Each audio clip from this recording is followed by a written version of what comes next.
Bom, e sem mais delongas, eu gostaria de chamar a nossa campeã pan-americana de tiro com arco, Lindiara Souza, e Rothschild Prestes, o Roth da acessibilidade.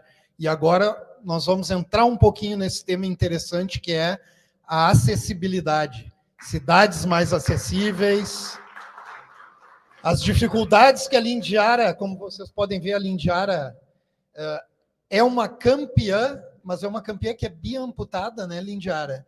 Então nós vamos saber as dificuldades que ela encontrou para chegar até aqui, o Roth também que faz uso de uma bengala, e aí a gente vai poder compreender um pouco mais dessa necessidade de acessibilidade. Vamos compor a mesa, por favor.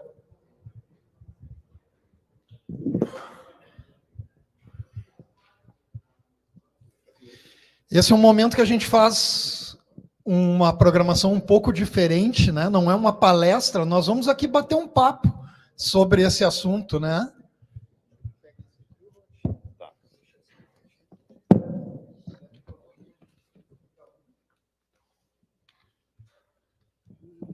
Bom dia para todos.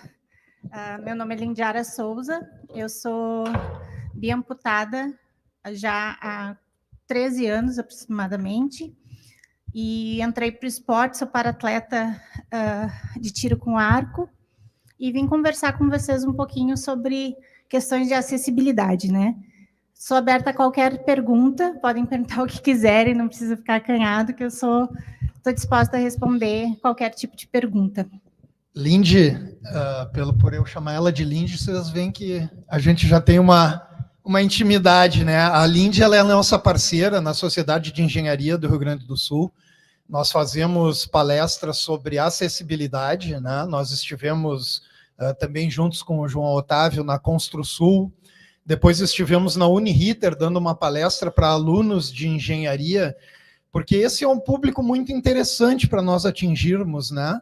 São os futuros engenheiros, aqueles que vão estar preocupados com acessibilidade nas obras.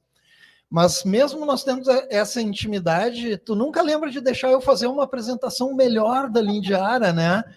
Porque além de acessibilidade, a Lindiara tem palestras também de superação, por toda a condição dela, né? Então a gente fala que a Lindiara, ela é mãe, ela é estudante, ela é trabalhadora, ela é atleta campeã pan-americana. Depois vai nos contar por que não está na Paralimpíada, né? Por um detalhe, pessoal, nós não estamos com essa atleta aqui em Paris agora. Então a gente costuma dizer que a Lindiara é a mulher que não conhece a palavra impossível. E isso tem uma força muito grande, né? Quando a gente fala para diversos públicos, passar essa mensagem, né, de superação, com toda essa situação que a Lindiara vai contar um pouco para nós. Vi agora que tu está olhando para trás. Tu já decorou a tua palestra, né? Mas vai ter que ficar olhando um pouquinho para trás. Bom, hoje o tema ele é específico de acessibilidade, né? Então, Lindiara, tu que tem lugar de fala, né? Quando nós fomos na Construsul e abordamos esse assunto, nós estávamos com uma sala cheia, mas nenhuma pessoa ali tinha uma necessidade especial. Né? Então, vamos falar sobre isso também, né? No teu lugar de fala. Exatamente, vou falar sobre isso. Vou deixar o Rothschild se apresentar aqui um pouquinho para vocês. Bom dia a todos e a todas. Meu nome é Rothschild Prestes, eu sou o assessor da Lindiara nessa temática há bastante tempo. Tenho um pouquinho de caminhada dentro do conceito de acessibilidade para todos. Tenho uma participação muito grande na sociedade civil, dentro do Estado, do município, do país, sempre na militância de uma cidade mais inclusiva e mais acessível para todos. Hoje, profissionalmente, estou lotado na Secretaria de Direitos Humanos do Estado do Rio Grande do Sul, lá no Departamento de Atenção à Pessoa com Deficiência. Então, todas as demandas do Estado em relação a este tema, inclusive o tema dos senhores engenheiros, né? Eu não sou da área, eu sou da área da gestão pública, educação física e turismo, mas a gente tem que responder para as prefeituras onde é que está a resposta e como é que eles podem fazer a acessibilidade arquitetônica do seu espaço, quer seja público ou privado, usando a norma 9050 já atualizada. Então, Este é o meu papel hoje no governo do estado, e nas horas vagas eu acompanho essa menina aqui, que tem uma grande caminhada, e em breve vocês vão vê-la com uma medalha paralímpica mundial no pescoço. Então, vou ficar à disposição aqui também para colaborar nesse bate-papo. Agradecer ao Rafa e agradecer à Sociedade de Engenharia por lembrar, né, da Lindiara mais uma vez. Bom dia a todos e bom eventos. Eu digo que a nossa parceria aqui, né, entre os meninos, eu trago o problema, o Rote traz as normas e o Rafa traz aonde eu vou levar os problemas para ter solução. Assim, vou passando aqui já. Aqui o Rafa já me apresentou, né? E hoje o meu lugar de fala aqui para vocês é em questão da acessibilidade, né? Eu trouxe alguns dados para vocês para a gente iniciar essa conversa. Como eu moro em Porto Alegre, eu tenho mais dados específicos de Porto Alegre, né? Aqui, como vocês estão vendo, nós temos 23,86% da população deficiente no Rio Grande do Sul. A porcentagem de Rio Grande do Sul para Porto Alegre não muda muito. Visual, a gente tem 18%, tanto em Porto Alegre como no Rio Grande do Sul. Deficiência motora, a que eu me aplico, né? Temos 8% no Rio Grande do Sul e 7% em Porto Alegre. Esses dados não estão ali, mas eu trouxe para vocês, né? Na deficiência motora, eu me aplico em alguns estágios. Eu fui acamada por bastante tempo, eu fiquei 1 ano e meio em hospital, e depois fiquei um tempo acamada em casa também. Usei cadeira de rodas por uns 2 anos, foi a pior fase, né? E depois coloquei as próteses. Em questão de deficiência auditiva, nós temos mais de 80 mil deficientes auditivos, né? Em Porto Alegre. Na região do Rio Grande do Sul, mental e intelectual, Rio Grande do Sul e Porto Alegre, praticamente a mesma porcentagem. Lembrando, assim, esses dados a gente tem de 2010, que foi o último censo que teve. A gente tem alguns dados do IBGE na questão da saúde de 2022, que são 80 milhões de deficientes físicos no Brasil. A gente não vê esses deficientes físicos, né? Então, pesquisando para trazer para a área aqui de São Leopoldo, aqui a gente tem, dos dados de 2010 ainda, 16% de deficientes visual, 5% de deficientes auditivos, físicos são 6% e mental está 1%. Só que assim, a gente sabe que esses dados não são tão concretos e precisos, porque de 2010 até agora, diagnósticos de autistas aumentou muito, até mesmo porque o estudo médico aumentou nesse meio tempo. E o percentual de deficiência física também, porque quem tem uma deficiência física normalmente não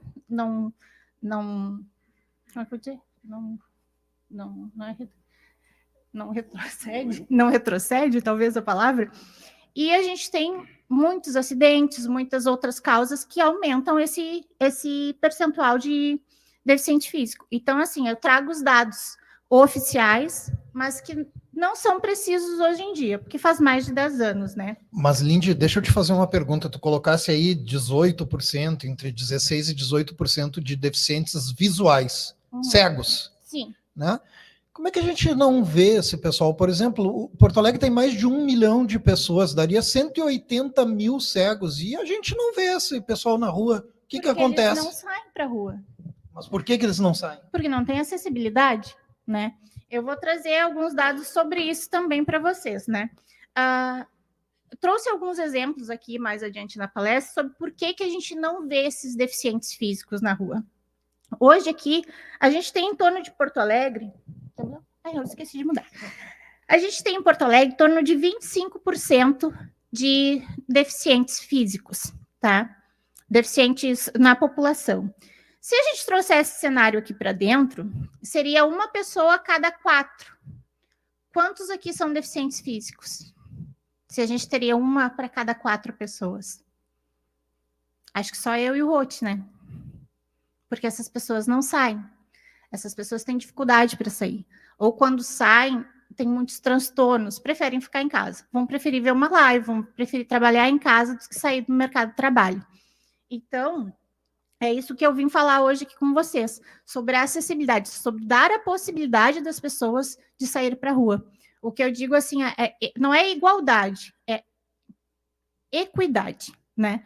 Que eu digo assim, a equidade, eu uso exemplo em escola, quando eu dou palestra em escola. A gente tem um campo de futebol com muro, né? Tem o jogador de basquete com 1,90 m que vê pelo muro, tá em pezinho. Eu tenho um menino de 1,70 m, bota uma caixa, enxerga pelo muro. A mesmo tamanho da caixa, a gente bota para um de 1,40 m, de 1,60 m. Já fica difícil. A mesmo tamanho da caixa, para um que tem 1,30 m, um nanismo. Ele não vai enxergar. Então, não é igualdade, a gente precisa de equidade. Ali o 1,90 está tranquilo, o de 1,70 bota uma caixinha de um tamanho, o de 1,60 uma caixinha um pouco maior, e de 1,40 a caixa maior. Todos vão visualizar da mesma forma, mas eles precisam de adaptações diferentes para ter aquela visão. Isso eu falo muito em escola. Então, o que a gente precisa é de equidade, né? Não igualdade, porque deficiente físico não é igual ao outro. Nunca, assim. A gente pode ter a mesma computação, mas as dificuldades são diferentes.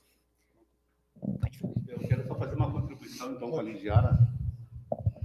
Quero fazer uma contribuição e só queria pedir a permissão para ler um recorte aqui. Em 2015, depois de 15 anos, na verdade, 14 anos, a nossa Lei Brasileira de Inclusão ela sai do papel, né? Ela foi aprovada e ela entrou em vigor em janeiro de 2015. E lá no artigo 3, tá, para que vocês possam entender que hoje a nossa contribuição para vocês, enquanto sociedade civil, enquanto usuário das obras, né, das construções, né, das plantas, enfim, do trabalho técnico de vocês. O que tem lá no artigo 3 da nossa lei?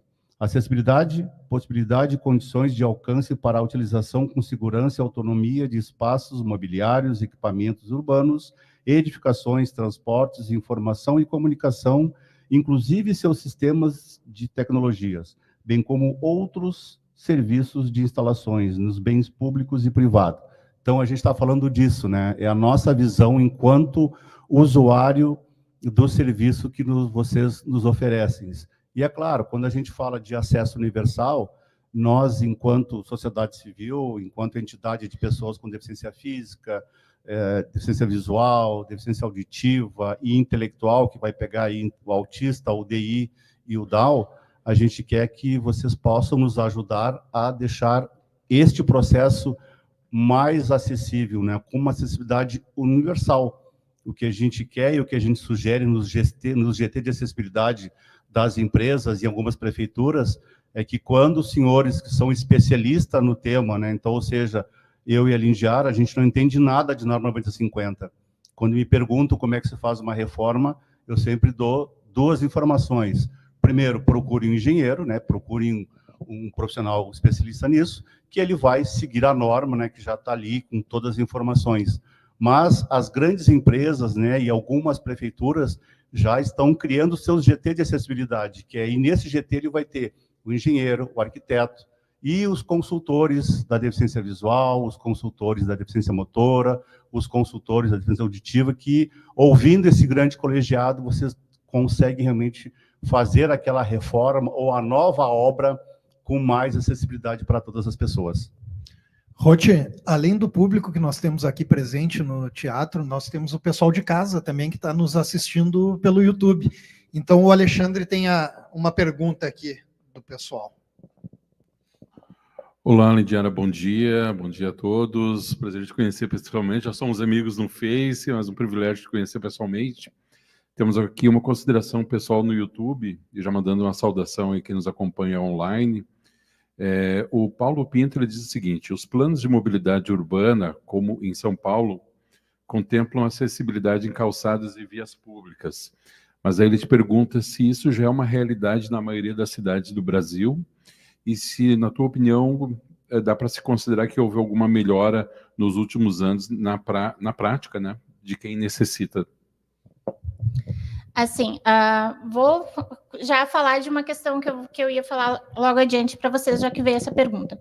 Eu não acho que está já adequado, né? principalmente em questão de rampas. O que tem de rampas normalmente é de rampas quebradas nas ruas ali, ou lugares que normalmente tem a faixa de pedestre, mas aquela rampa está muito alta, ou senão a rampa está danificada, e isso mais no centro, né, das cidades. Para bairros, isso não tem. Até mesmo vias muito movimentadas, como a Assis Brasil, em Porto Alegre, são poucas as sinaleiras com faixa de segurança que tem a rampa, né?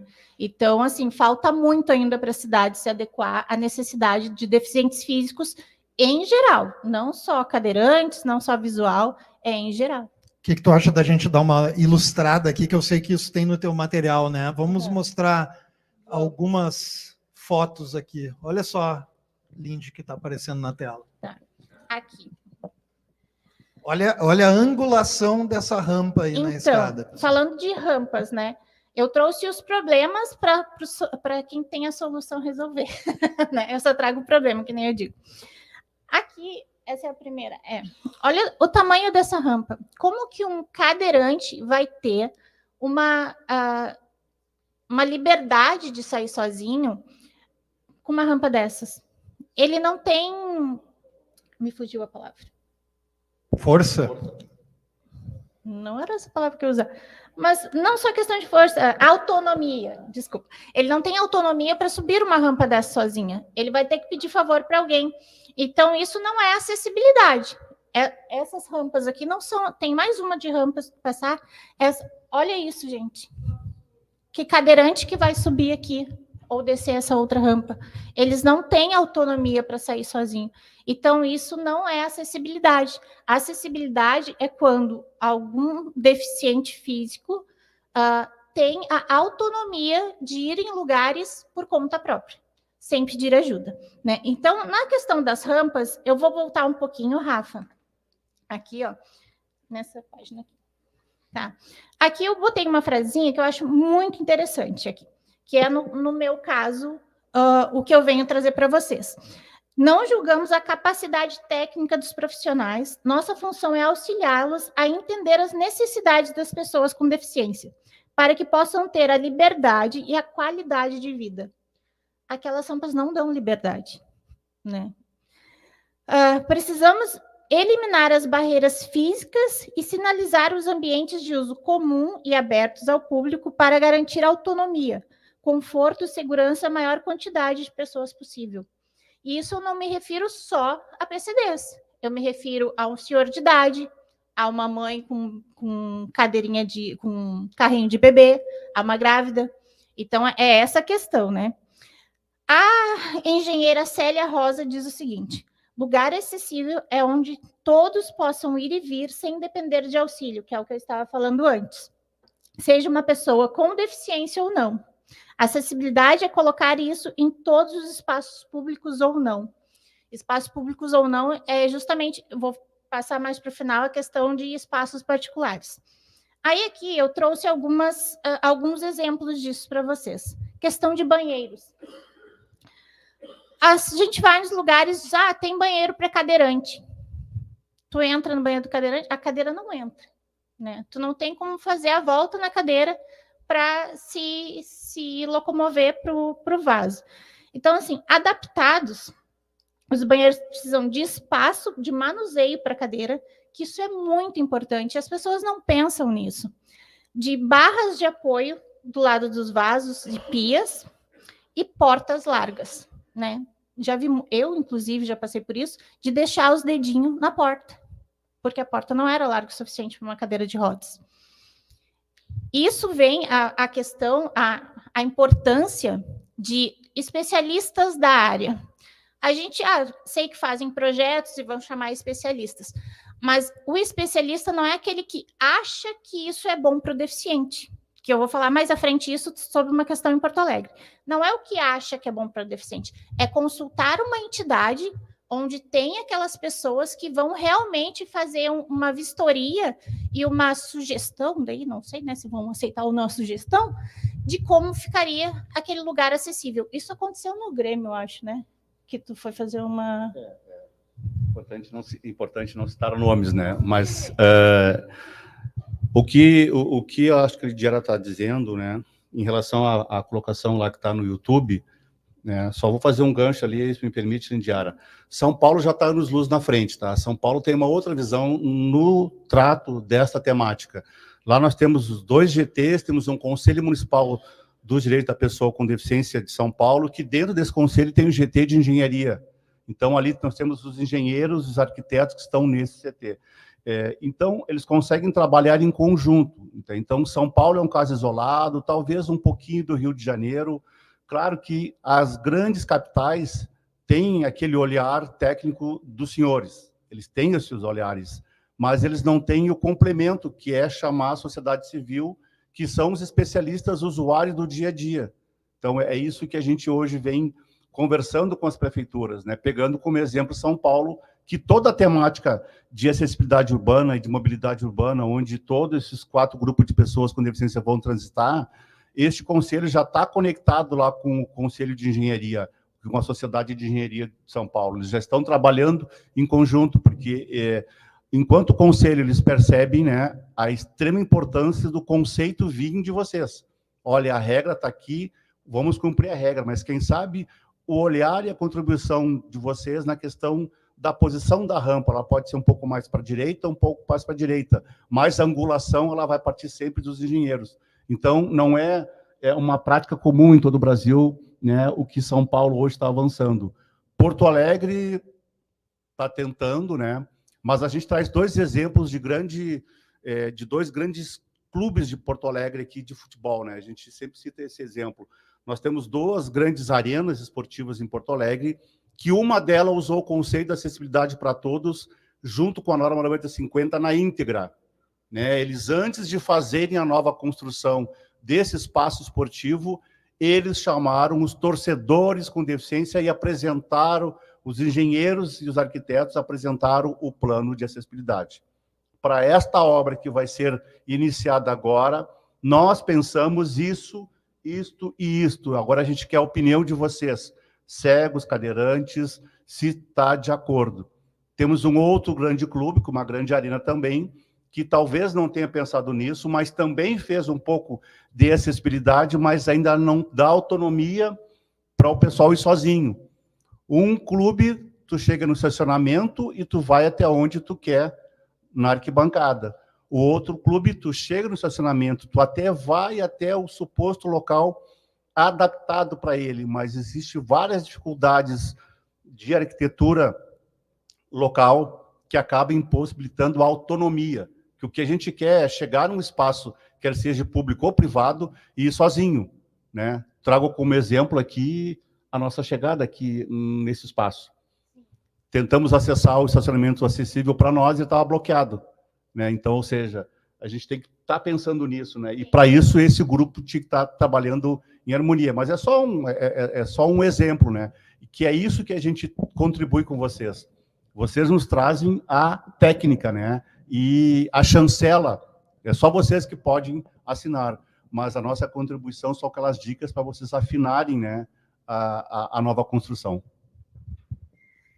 Continuando nessa questão dos banheiros, né, eu trouxe aqui exemplos de banheiro ostomizado. Eu já fui cadeirante, mas a minha necessidade era espaço dentro do banheiro e as barras. Cadeirante... ostomizados. Aí tem gente que nem sabe o que é, porque essas pessoas realmente não saem para a rua. Por quê? O ostomizado é aquele que usa a bolsinha do lado, né, para suas necessidades. E eu acho que eu vi um lugar aqui em Porto Alegre com banheiro ostomizado público. Aí, assim, essas pessoas não saem por quê? Elas não têm onde ir no banheiro para esvaziar a bolsinha dela, né, e continuar seu passeio. Porque o vaso ostomizado, ele precisa de uma altura adequada para o esvaziamento dessa bolsa, normalmente na altura da cintura. O cadeirante ainda se vira ali e bota no vaso, né? Porque é muito constrangedor para um deficiente ostomizado, um cadeirante ostomizado ou andante, né? Eu digo assim, um exemplo que eu eu usei outro dia e uma guriazinha me corrigiu. Ela disse assim: ah, é a mesma coisa que a gente ir no banheiro e se limpar na área comum. Eu disse: é. Porque aquela bolsinha ele vai esvaziar na área comum, junto com todas as pessoas vendo? Não, né? Então, esses banheiros ostomizados... Ai, desculpa, gente, ontem eu estava no hospital e não estou 100% ainda. Então, assim, é muito constrangedor um ostomizado não ter aonde ir no banheiro, né? E se parar para pensar, o custo numa construção, para te construir ele totalmente adaptado no empreendimento, sai mais barato tu já fazer essa adaptação do que depois tu reformar, em torno de 30%, se eu não me engano, tu reformar esses lugares para ser acessíveis. Em questão de deficiente visual... Alguém já ouviu a expressão ostomizado? Né? Então, isso é uma prática muito comum, né? E aí é que a gente precisa muito dos senhores nos ajudando, principalmente nas novas autorizações e nos novos eventos que acontecem em Porto Alegre. Porque o que nós estamos falando aqui, muito simples, né, é que quanto mais pessoas estiverem na rua, mais a roda gira, mais o consumo aumenta. Até para a gente poder apagar aquela imagem negativa que botou... a gente não sabe, eu e a Lindiara e outros colegas da acessibilidade, a gente não sabe em qual data e quem botou o rótulo nas nossas costas que nós, pessoas com deficiência, somos todos vulneráveis, de zona de baixa renda e sem estudo. A gente está tentando procurar quem é que botou esse rótulo na gente. Existe uma parcela da sociedade que se enquadra neste grupo? Claro que, sim, que existe. Mas a gente está falando daquele outro grupo de pessoas que tem mestrado, doutorado, trabalho, são funcionários públicos, são privados, mas que a gente quer que quando aquele espaço foi construído novo, ele já vinha com todo esse conceito, inclusive com o banheiro de ostomizado, com o banheiro família e com o banheiro da diversidade. Mas vocês podem estar pensando, mas, Roth, não seria legal ter um banheiro só? Esse é o nosso sonho de consumo, né, Rafa e Lindiara? Que no futuro só tenha um banheiro para todos. Mas, nesse momento, até o nosso país entender que existem essas pequenas diferenças, vocês são muito importantes para nós, para já sinalizarem, né, enquanto novo projeto, olha, não se esqueçam de pensar em tudo, deixar tudo inclusivo e, principalmente, incentivar que o banheiro dos ostomizados, que é o grupo de pessoas que usa a bolsa de colostomia, que eles entram dentro da cota da pessoa com deficiência física, porque eles usam uma tecnologia. Então, é importante, tá? E ainda a questão do banheiro para deficientes visuais. Como eu digo, eu trago o problema, a solução tem que vir de vocês, né? Sinalização tátil dentro do banheiro. Porque o deficiente visual ter que passar a mão por todo o banheiro para saber onde estão as coisas é bem complicado, né? Referência para os banheiros e as ideias daí dessa questão de melhor adequar o banheiro a um deficiente visual, eu deixo para as cabeças pensantes, né? Então, assim, deixa eu passar para o nosso próximo problema. Calçadas. Como aqui a gente estava falando antes, calçadas irregulares para deficiente visual, calçadas irregulares, calçadas sem o piso tátil inadequado. Eu trouxe exemplos de fotos, esse aqui dá no mato, né? O deficiente físico vai para o mato. Esse aqui dá no meio do poste, e esse aqui dá na grade. E tem também a diferença do piso tátil. Tem o piso tátil, esse com essas barrinhas aqui, significa que está livre para andar. E esses das bolinhas é questão de atenção para ele parar. Pode passar para o próximo. Então, a importância de ter essas sinalizações. Contribuindo... Isso está na norma, né? A nossa discussão agora, técnica, junto com os engenheiros, é que essas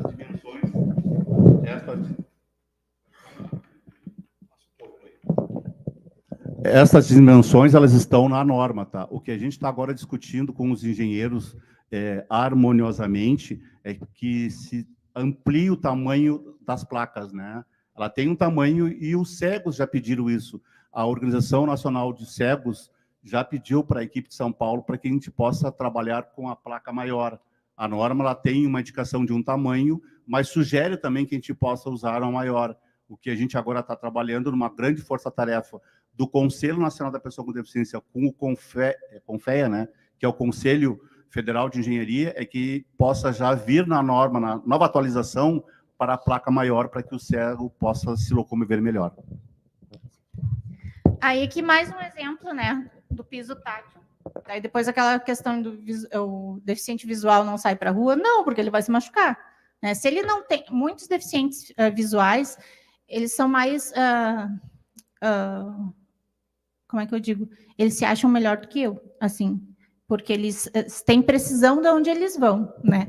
Aqui tem ali, essa senhora vai dar de cara na calçada. E esse do lado aqui, no poste, esse do lado, pode ver que tem o piso tátil de seguir em frente, daí tem uma atenção, outro piso tátil, daí outra atenção, fez o deficiente bobo ali, né? Porque ele vai para o lado, vai mais um pouco, vai para o outro lado de novo, sendo que não teria necessidade disso.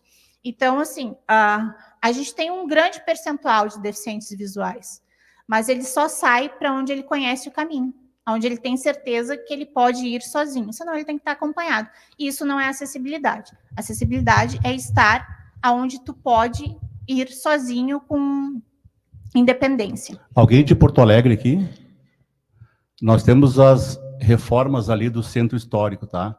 Esse é um outro assunto, tá? É um assunto, né, discussão mais adiante. Mas a gente sabe que o progresso e a Espanha, que é a nossa meca de acessibilidade no mundo, né, já está sendo usado as calçadas planas, né, sem o cordão. Isso é uma prática mundial que é o futuro, né? O que se está hoje questionando é que quando tiveram a ideia de fazer aquela planificação e de botar piso tátil só de um lado e não do outro, não consultaram as 3 entidades de cego do município para ao menos, olha, vai acontecer a modalidade, isso já está posto, mas é importante que vocês ao menos deem uma dica para nós ou validem isso. Então, ou seja, existem coisas que a gente não tem como mudar mais, né? A modernidade ela está chegando e a tendência é quase ficar tudo plano, né? Mas é legal a gente pensar assim, ó, pô, se eu vou mexer naquele centro histórico e vai ficar tudo plano, eu estou tirando a referência de quem não enxerga ou quem tem baixa visão, que sempre usou a guia da calçada, né? Aquela pedrinha ali que é o rebaixamento, se não me engano, como referência. Então, depois que tu informa isso, é que nem São Paulo. A grande maioria já é um plano bem, né, bem baixo, normal, como está sendo em Porto Alegre. Mas lá, esse debate com as 7 entidades de São Paulo foi feito e os cegos, olha, vão junto. Que daí eles puderam avisar todos os cegos que as reformas de São Paulo estariam naquele padrão. Aqui em Porto Alegre, inclusive, eu falei eu converso muito com o pessoal de deficientes, e teve cegos que odiaram aquela reforma ali na Vigário Janés, no centro histórico ali, né? Porque eles disseram que eles perderam a referência do meio-fio, da onde eles estão seguros na calçada e aonde começa a rua, né?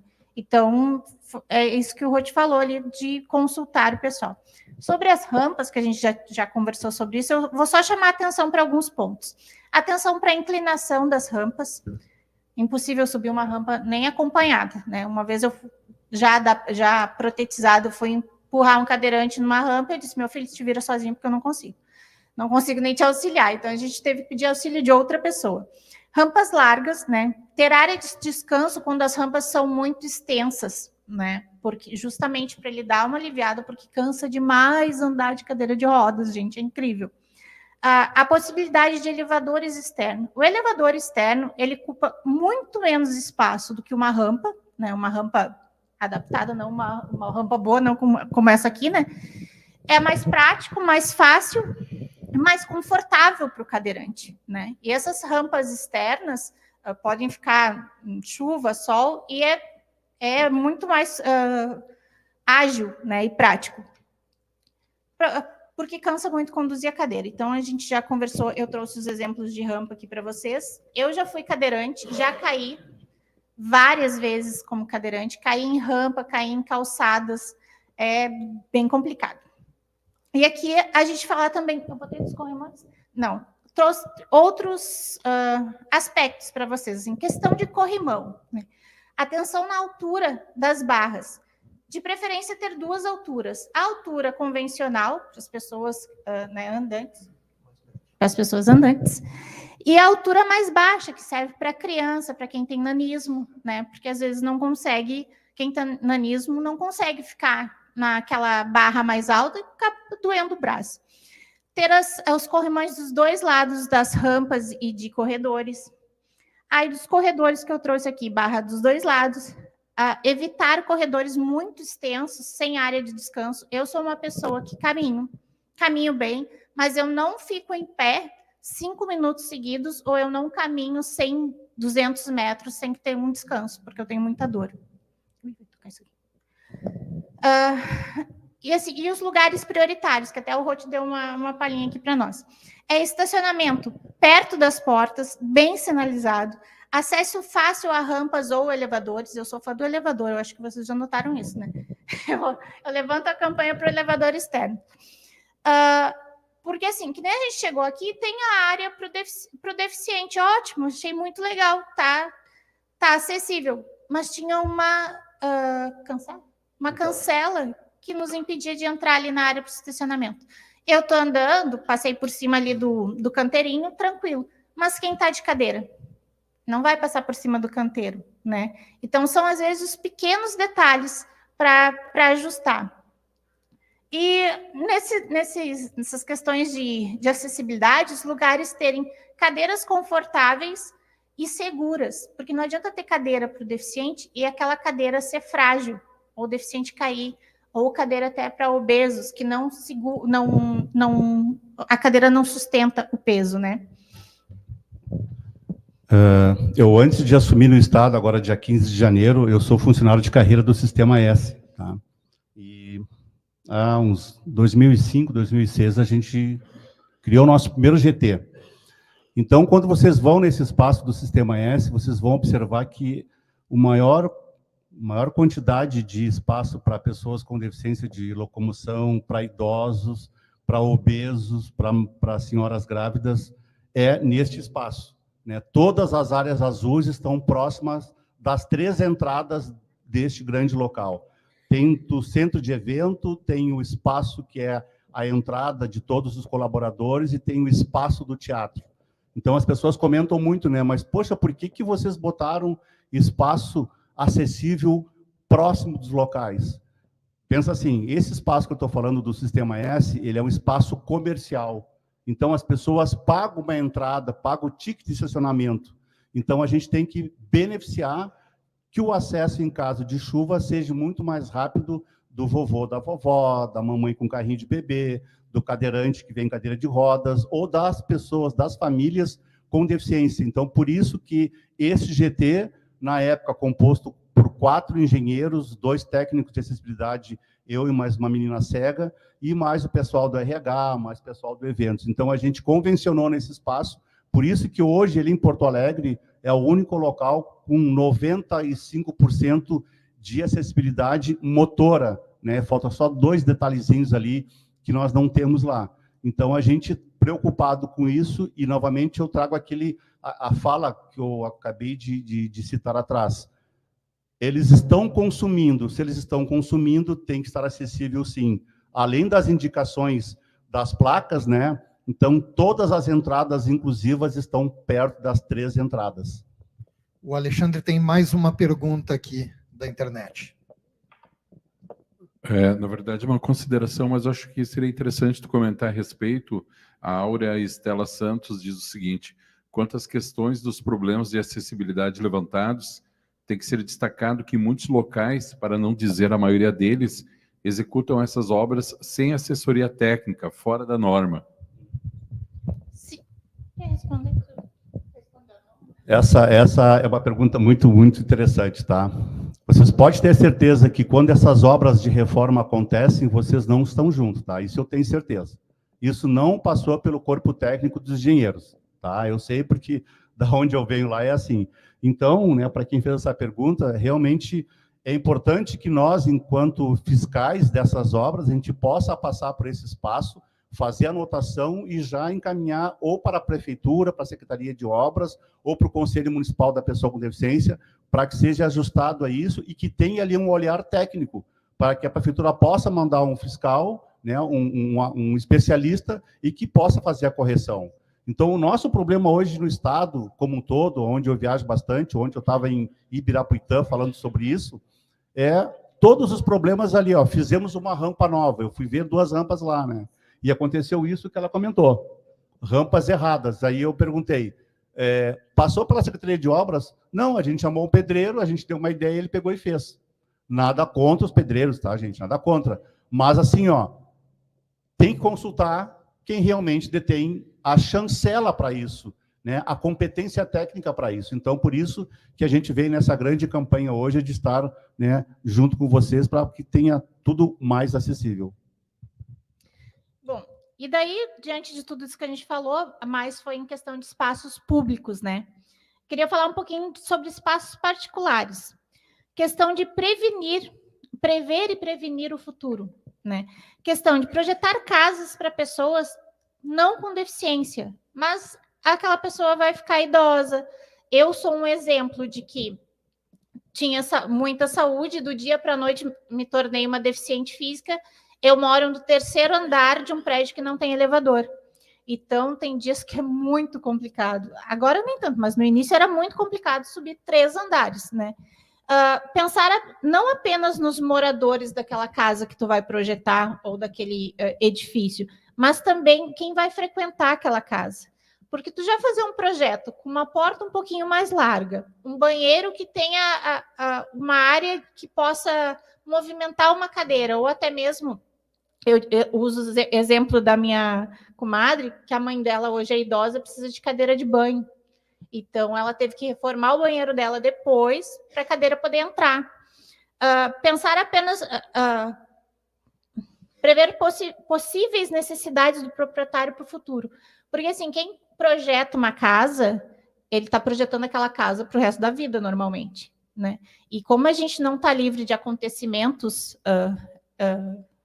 em algum, né, infortúnio da vida, já pensar nisso, fazer aquele projeto, se sabe que é um casal de idosos, fazer aquele projeto que no futuro ele não vai ter problemas naquela construção, que tenha que fazer reformas. Se vai fazer escada, deixa um jardim interno ali para futuramente botar um elevador, que eu sou fã do elevador.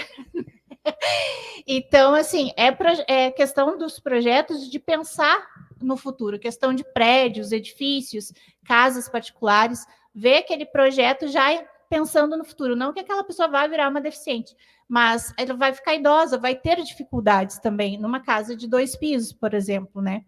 Então, era isso que eu tinha para falar para vocês. Outra questão interessante também, pessoal, isso nos despertou quando nós estávamos nos encontros acadêmicos da Uniriter, que foi quando nós começamos a falar da questão de mercado.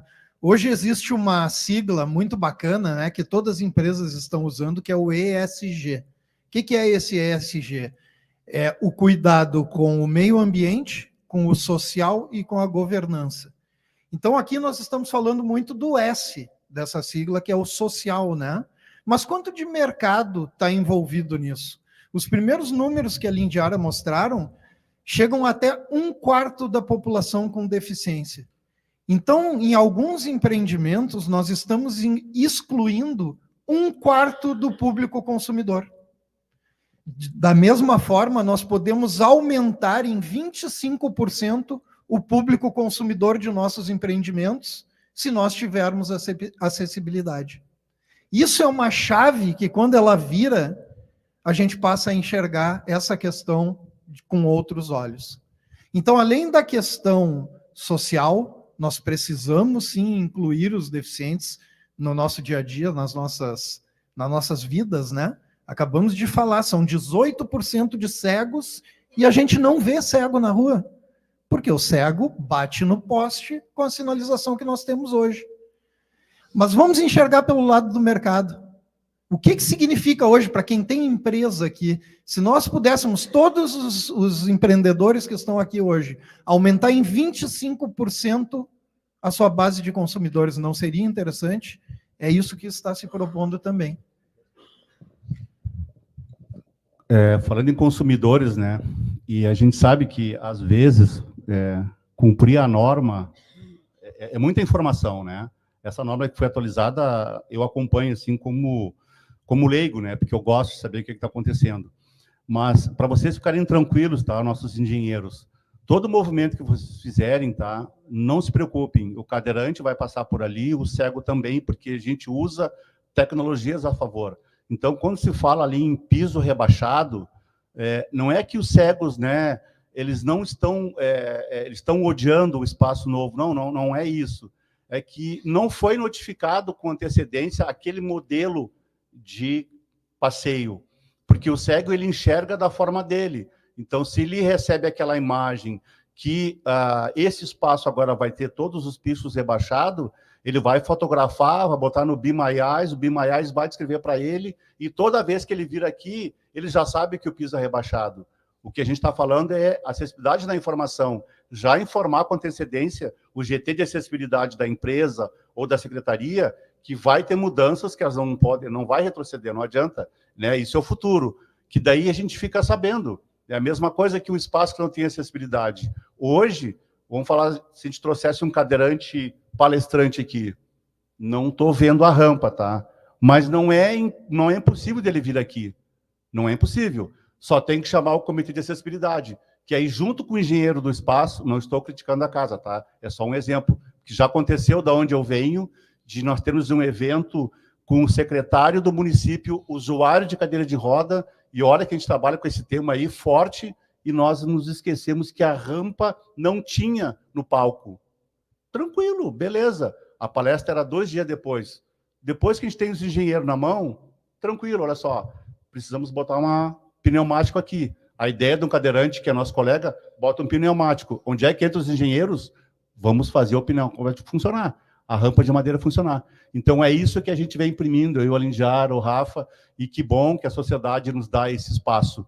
Tudo é possível, que nem aqui, ó, ok? Se eu fosse cadeirante e recebesse o convite para vir aqui, eu ia pedir a foto com 20 dias antes, tá, me dá o espaço. Ah, não tem rampa. Barbadinha, eu vou te passar uma dica aqui por WhatsApp ou pelo e-mail, faz assim, bota a rampa assim, bota um saquinho de areia embaixo, bota ali um compensado naval, mas só pede para o engenheiro dar o ok para ver se o que eu estou dizendo é pertinente. Então, é isso que nós estamos falando, né? Acessibilidade para todos. Vocês conosco e nós com vocês.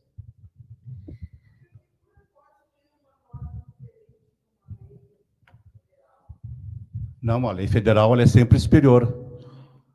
A lei federal, quer dizer, eu estou falando aqui pela questão da acessibilidade, tá? Tudo que é lei federal, ela é sempre superior à lei municipal.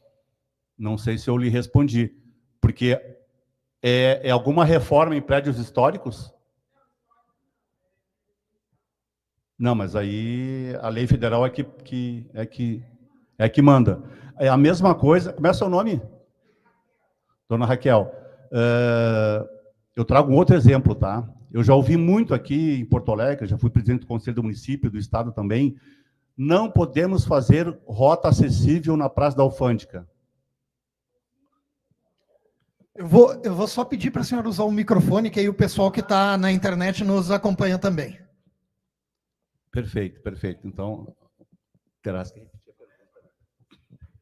pergunta. Eu perguntei, Raquel, se a lei municipal pode estar acima, pode ter uma diferenciação da lei federal, né? A lei federal é sempre superior. Sempre superior. Ela é sempre superior. É que né? o síndico me disse que a lei do município é mais amena. Ah, bom, mas aí é uma questão de entendimento, né? É uma questão dele, mas... né? Mas assim... Não, né? Não é possível. O que prevalece é sempre... Porque a norma 9050 ela é federal, né? Sim. E a gestão dela é pelo Confef, pela Confea, então é sempre superior, tá? E daí, nesse caso, Ministério Público... Ministério Público, Conselho da Pessoa com Deficiência... o que acontece também? As pessoas, às vezes, né, elas vão lá, constatam o ato e o que eu faço agora? Notifica por escrito. Manda para o Conselho da Pessoa com Deficiência, manda para a Prefeitura, manda para a Secretaria de Obras, que esse barulho vai acabar, não, vamos lá, chamar o síndico, Conselho estadual também. E aí eu encerro a minha fala na Praça da Alfândega, né? Porque eu já fiz a gestão do espaço da Feira do Livro ali. Não pode botar uma rota acessível. Olha só, se o Taj Mahal tem rota acessível, o Taj Mahal tem rota acessível. E se o Vaticano tem rota acessível, 2 ponto, vírgula, não me convence. Então, assim, ó, claro que vão chamar a equipe técnica e o nosso pessoal e vamos desenhar o tipo de material, a posição onde ele vai estar. Mas dizer que a Praça da Alfândega, tu não pode mexer nas pedrinhas portuguesas, essa é uma resposta que não se pode mais hoje dar. Roti, não, o pessoal da técnica quer ir almoçar, e aí cortaram aqui, ó, Agora que nós íamos finalizar a palestra com as fotos da Lindiara no Campeonato Pan-Americano, que ela esteve agora em São Paulo, né, Lindy? São Paulo. A Lindiara, nós estávamos numa corrida para colocar a Lindiara nas Paralimpíadas. O Roti, ele não gosta muito de trazer elogios para ele, mas esse cara é o maior fomentador do paradesporto hoje no nosso estado. Essa semana eles criaram a Federação Gaúcha de Esportes para Deficientes, que vai ser uma virada de chave também na história do paradesporto gaúcho. Nós temos diversos atletas que estão iniciando as Paralimpíadas, agora em Paris, né? Se diz que a gente só dá apoio e visibilidade para o esporte de 4 em 4 anos. O esporte de deficientes é menos ainda, pessoal. E agora está começando as Paralimpíadas. A Lindiara, ela é campeã paralímpica, pan-americana de tiro com arco, que é o arco e flecha, em duplas, e vice-campeã no individual. Ela só não está nas Olimpíadas porque o país, o Brasil, não conseguiu a vaga garantida. Mas estamos já na campanha para Los Angeles 2028. Então, nós tínhamos algumas fotos para mostrar que a gente vai deixar para a próxima, né, Lindy? Isso, e quero agradecer muito a oportunidade de poder estar falando sobre acessibilidade aqui com vocês. E eu tenho uma frasezinha de conceito que eu uso, assim, questão dessa temática. Engenheiros, arquitetos, designers de interiores e decoradores também têm o dever de cuidar do outro, do conforto, do bem-estar e da qualidade de vida dos seus clientes. Rafa, enquanto passa as fotos da Lindiara, só quero dar um recadinho só. Essa federação, ela nasce para atender a demanda dos atletas que ficaram fora de Bolsa Atleta e outros benefícios, tá? E nessa federação nós temos a pasta de acessibilidade em espaços paradesportivos. A gente queria fazer um convite para a Senge, nós vamos encaminhar um convite para a Senge para que possa nos designar um assessor para que a gente possa emitir pareceres quando as entidades mandarem para nós. Roti, a gente quer fazer uma quadra de basquete e cadeira de roda nos parâmetros FIFA. Como é que a gente faz? A gente quer chamar esse profissional da engenharia, olha, está aqui a norma e está aqui o pedido, como é que a gente bota isso aqui dentro? Então, se a Senge puder ser nossa parceira, a gente encaminha o convite para vocês.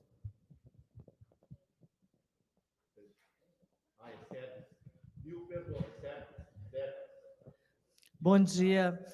Quero rapidamente parabenizar vocês. Já conheço o projeto através da Sergues. E dizer que na semana passada a Mútua estava presente em Torres, onde teve, através da Acenarte, outra entidade de classe, né, irmã da AEA, teve esse mesmo fórum de discussão de acessibilidade para todos. Tá? E está assim, em total consonância. Então, assim, às vezes as pessoas se sentem sozinhas, isoladas, gritando, né, no meio do deserto, e na verdade vocês têm colegas também atuantes na região do litoral do Rio Grande do Sul, que se Porto Alegre é difícil, imagina o litoral. Tá? Quero parabenizar novamente e colocar a Mútua, que é a Caixa de Assistência dos Profissionais, inteiramente à disposição, porque nós temos vários meios de alocação de recursos nessa parte social, vem dinheiro de Brasília, é obrigação nossa, o nosso fundo para os engenheiros, para as engenheiras e para a sociedade, porque o engenheiro ele não vive sozinho, né? A gente sempre diz isso. Então, parabéns novamente e vamos conversar para que a gente possa fazer uma parceria aí firme e forte. A gente já tem parceria com a Sergs, tem parceria com a EA, tem, né, com vários, e para nós é muito mais do que, além da obrigação nossa, esse é um fundo dos engenheiros, é um querer fazer. Quando nós dissemos assim, em acolhimento, é um acolhimento de verdade, não é só a palavrinha, não. Tá bom? Obrigada e parabéns. Obrigada, quero muito agradecer o apoio e dizer que a gente também não vive sem os engenheiros, né? Eu levo a engenharia nas pernas, então, obrigada. Olá. Agradecer, em nome da AEA, Associação dos Engenheiros e Arquitetos aqui do Vale do Sino, né? Essa explanação de vocês aí, eu acho que é muito importante a gente ter essa ciência, né, e trabalhar em conjunto. Queria fazer aqui também, colocar, né, acredito que esse convite que tu mencionou, esse convite, de repente, tu fazer ao CREA-RS, né, e acredito, Garcias, está aí o nosso diretor financeiro lá do CREA, que é o homem que cuida das finanças, né, sempre atento a essas questões sociais, né, como bem falou a Andréa, né, que é da Mútua, acho que ela deixou o caminho aberto aí para vocês também, né, e a gente está aí para isso. Então, agradecer em nome da AEA, né, a explanação de vocês.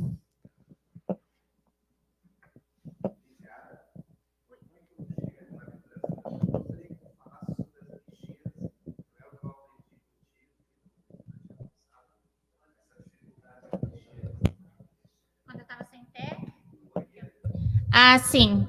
Eu passei por vários estágios da minha deficiência, né? Eu fui cadeirante, usei muleta por algum tempo, e quando eu fiz a minha primeira amputação, eu fiz da perna direita.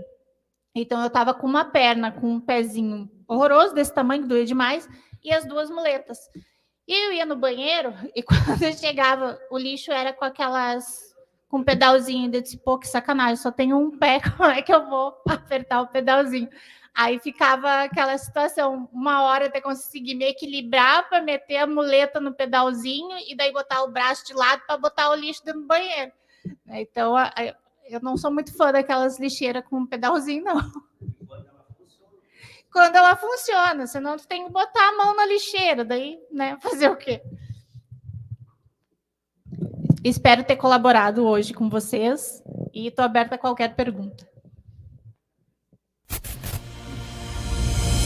Brasil terá déficit de 530 mil profissionais de tecnologia até 2025, mostra estudo do Google. Déficit de engenheiros no Brasil chega a mais de 75 mil profissionais.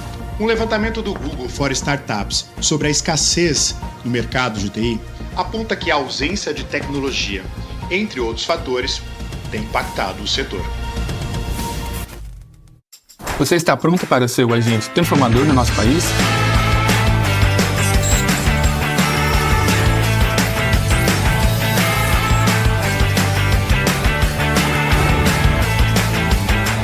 Nosso futuro é feito de pessoas se comunicando e capacitando umas às outras para fazer mudanças reais em nosso país. Mas para essas mudanças acontecerem, nós precisamos agir. Afinal, para a inovação e sustentabilidade andarem juntos, é preciso tecnologia. E para o Brasil se desenvolver, é preciso engenharia, agronomia e geociências. Você está preparado para ser o agente de transformação que o país precisa para crescer?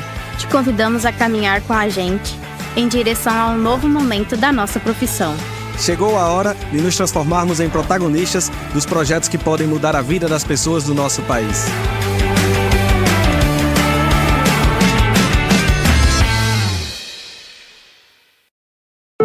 O Conselho Regional de Engenharia e Agronomia do Rio Grande do Sul faz muito porque faz junto.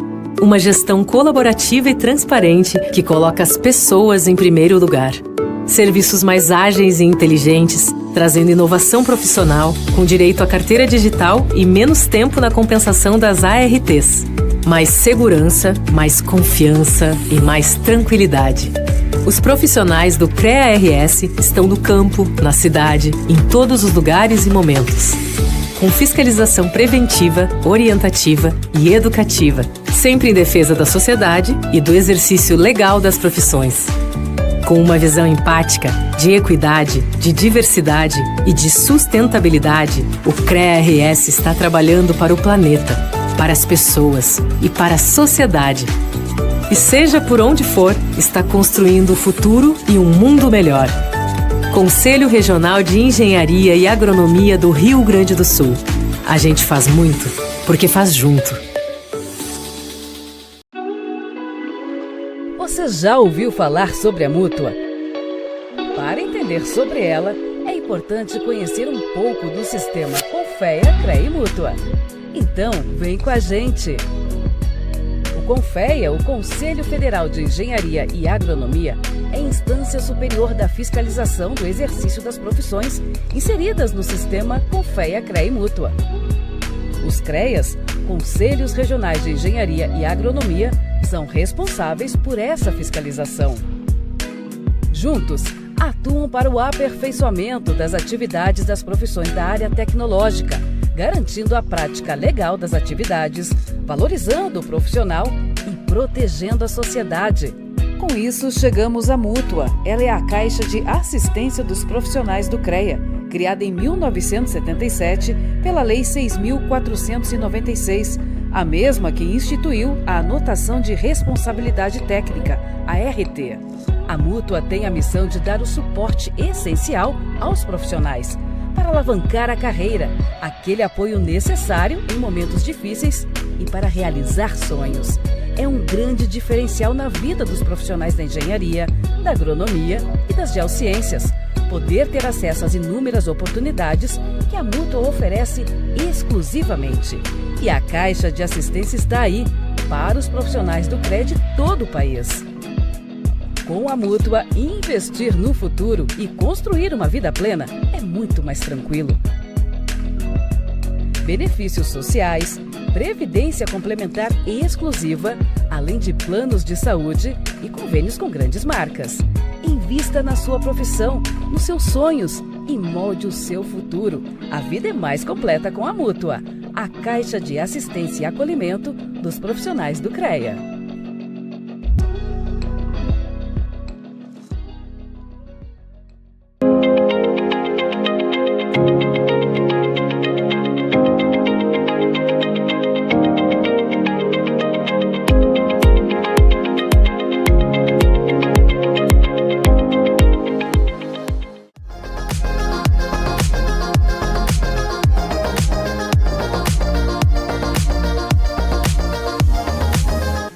Engenheiros, arquitetos, planejando o futuro, concretizando sonhos.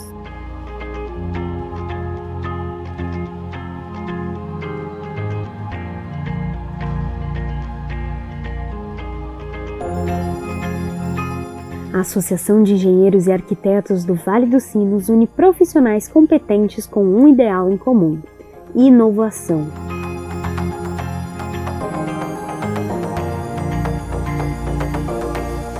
Um espaço focado na construção de novos projetos e na qualificação dos envolvidos, promovendo o associativismo, a cidadania, a ética e a sustentabilidade. Com sede própria em São Leopoldo, a EA Sinos tem participação ativa em conselhos da cidade, instituições e entidades estaduais, como o CREA-RS e Mútua-RS, e em âmbito nacional, Confea.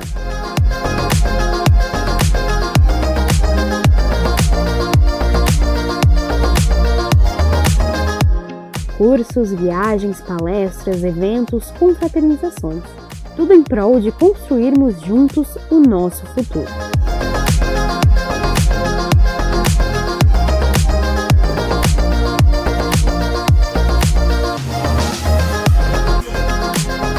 A EA Sinos cidade. Muitas oportunidades.